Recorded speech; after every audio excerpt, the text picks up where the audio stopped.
let's queen out a little bit.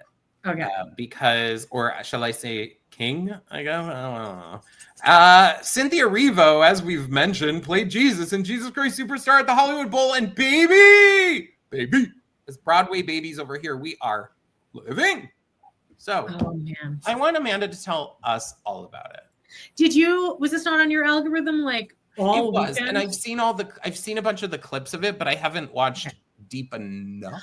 I was at the point where like I knew that it was starting because clips were like I was pretty much watching this like on a half-hour delay.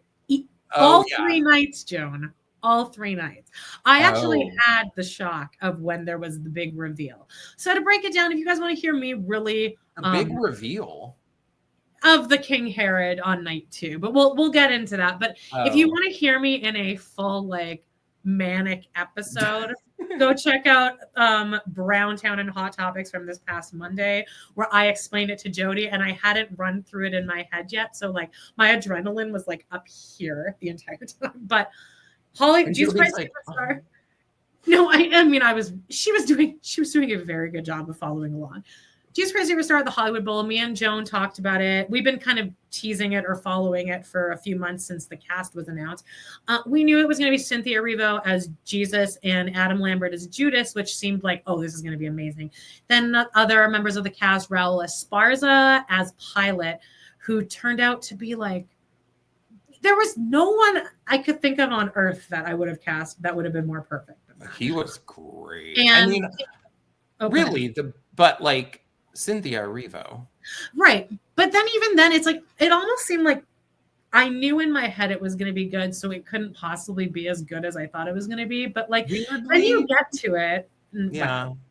Well, wait. Let me just wrap it all up here. Okay. This gets announced. People are automatically irritated that it's a Black woman doing this. And then no one's even really taking the bait as far as theater people are going, because we're like, this is such a boring argument because people have been arguing this since the 70s. So like, whatever. Like if this is bothering you, dawn of theater, yes, people have played other genders, and I'm sorry, modern, whiny, regressive people, but get over yourselves. It's a musical. It's so dumb. But anyway, so honestly, that Discord didn't even become that big because I don't think anyone was even fueling or taking true theater people are like, yes, give it to me now. I need to hear her sing all of it. Things start coming out, and we're seeing like images. We're getting Philippa Sue as Mary Magdalene, gorgeous song. But then like the real big one, like the first noticeable things is Cynthia Erivo is so tiny, and Adam Lambert is he's already huge, and he's wearing these platform boots, and he is just stomping around the stage like a diva. And there's one picture I have here where his nuts are just like out. Where is it? I'm sorry, but the two of them singing together, if I was going, oh my God. Look at this. Look at the height difference on this. It looks like this is a forced perspective situation, but it's not. If I were like that moment where like, I guess when someone's dying and they're like your body, like in the movies, your body's floating up and like the light is turning white. I'm going to need Adam Lambert on one side of me and Cynthia Erivo on the other. That is my angel pairing to lead me to the pearly gates because, oh, baby, I'm sorry. Adam Lambert is amazing. I mean, Cynthia Erivo is amazing. These two people are literally, and I'm not even a religious person, but they are anointed by whatever it is. Something up there was like, you two, you're going to be amazing. I mean, like, they did the roles justice. Here's Cynthia crying after Gethsemane. Like, here's the thing. If anybody wants to argue about this, just be like, okay, just shut up and go watch her do this. Because if you don't think that she's embodying Jesus here, then like, I don't really know what to tell you. I hate to really break it to people too, but like Jesus is a character. Dark skin. Right. So whatever, keep your problems somewhere else. My thing with her is that beyond just being an amazing singer, Cynthia Erivo is an actress. Yeah. Okay? That is what made her Elphaba amazing. Because if you put someone who can't do whatever, who's a great singer and isn't maybe, it could be looked at in a different way. She brought like true, like, I don't know, class, reality, like real, like, I don't know. So this to me from the beginning was a spot on casting. Like it was the most exciting thing I've seen in, I don't know, 10 years of Broadway stuff. Yeah, this will go down. I hope if this moves to Broadway, or interesting situation on Broadway in the last 10 years. Genuinely. Where they nailed the casting this much. Adam Lambert. Okay, so Carl Anderson is the guy from the movie who everyone pretty much says he's he is it. He is exactly it. Adam Lambert's acting is a little bit less than Carl Anderson, but Adam Lambert. But when you see the up close, he's acting. Like, I think people are finding stuff to pick at here. Adam Lambert, like the way he's hitting these notes, and there's this part, it's the Last Supper, but they have a few back and forth, and then also in What's the Buzz, they have a few back and forth where they're screaming at each other and they're both ripping on top of each other, and it's just so exciting to watch. And I would love to honestly know what the actual sheet music looks like for Jesus Christ Superstar, because I could not tell you what any of the actual tunes of a lot of these songs are, because the artist, it's just left up to the artist to rock out. But the choices that they're making are so perfect. Adam Lambert is hitting notes that and he's making it seem like a walk in the park. Like, his voice doesn't crack. You can tell that those two, they're like happy to be singing with each other. They're like, oh, I have someone that I can really just go. They're locked in and they respect each other, and neither of they're with each other. It is so fascinating to watch. Now, do you want to talk about the GAD controversy? My feeling, though, I don't like that they used the hand mics. I actually think I didn't like that. I get it was a choice because they're kind of theming this as a rock concert instead of like a theater. But there were times they didn't use the hand mics. I know. I think it always was better when they would have a person that didn't have a hand mic. I always felt like that performance was a little cleaner. Well, like this, the two of them having these big hand mics here, especially like Cynthia Errivo, who's 4 feet tall, and she has a foot-long hand mic. It's like, and like I'll also give a controversial take. Yeah, I know the comments I'm seeing on TikTok are like, "Oh my God, Philippa Sue, perfect casting. Oh my God, wow." I think she's boring. Sorry. I think she's kind of boring too. I mean, she sounds amazing. Of course, she can't sound bad. She has one of the most beautiful voices on earth. But she sounds fine. But you're with Cynthia Erivo, and I could just. I mean, maybe her voice just isn't unique. I mean, as much as maybe the woman from the movie, who's this gorgeous Hawaiian woman. Oh God, her voice is like chocolate. Anyway, let's talk about King Herod. So gets announced. Josh Gad.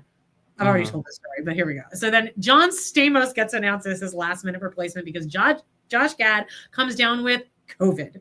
So the options, people were saying it should have been Jack Black, and I was like, why the fuck wasn't it Jack Black? He would have done it.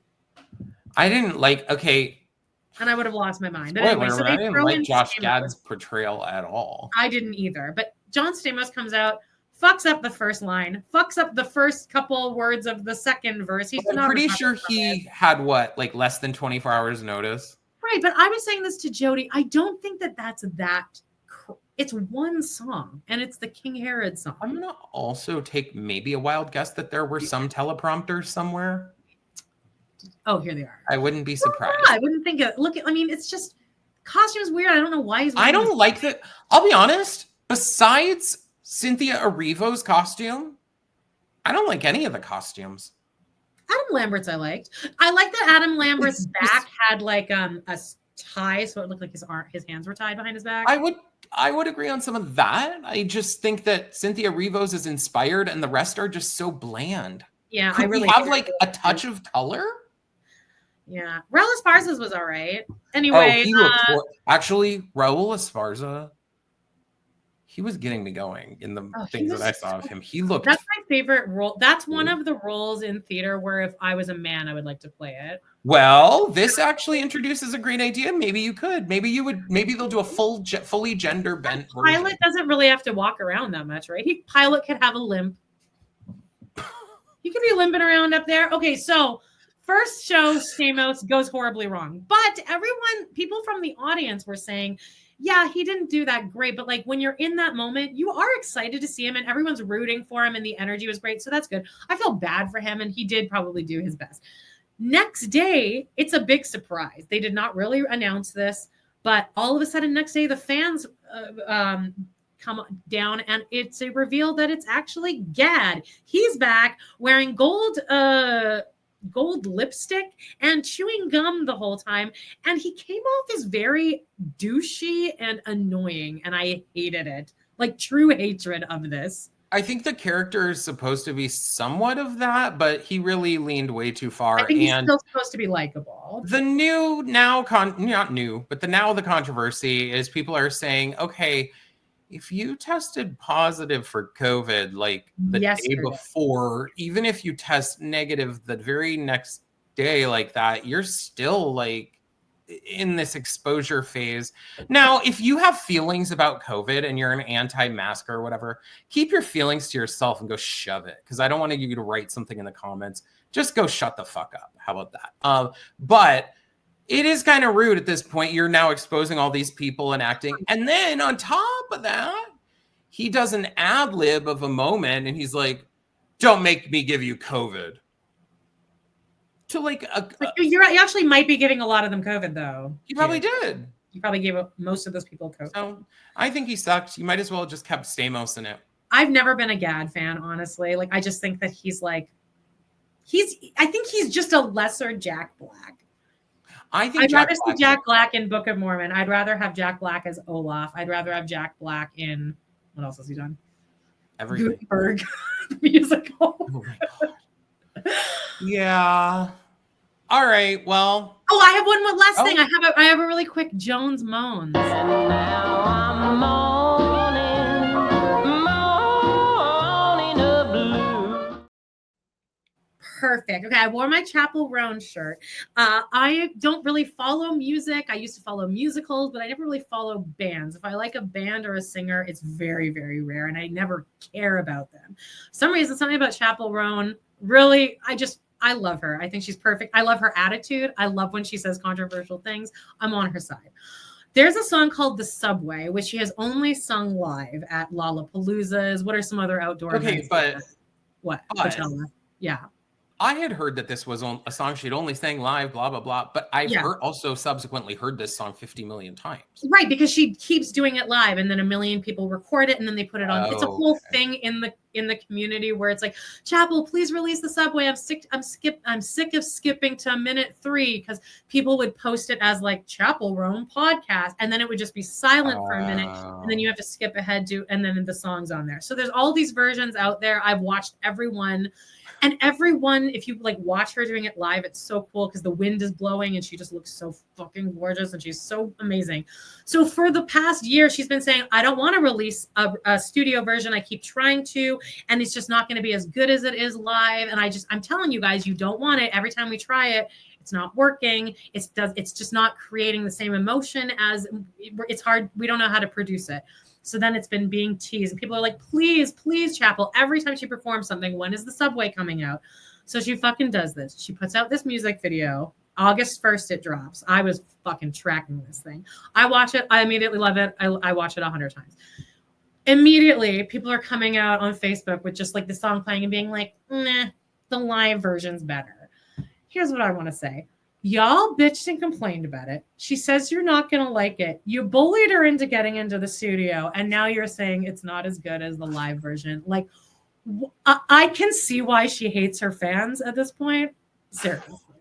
I'll be honest. I think the people in general fandoms all over. I think the internet and social media have ruined everything. Like, let's be real. And I really the only thing that's different about this studio version is that the mixing is balanced. That is the only, if you played this for someone and said, oh, this is her performing at Lollapalooza last week, and you played this, you would never fucking know that it was from a studio. It sounds exactly as produced as the other ones do. So I was instantly annoyed. And you know what? I hope she continues to be a bitch to her fans now. And that's what I have to say about that. Oh my God.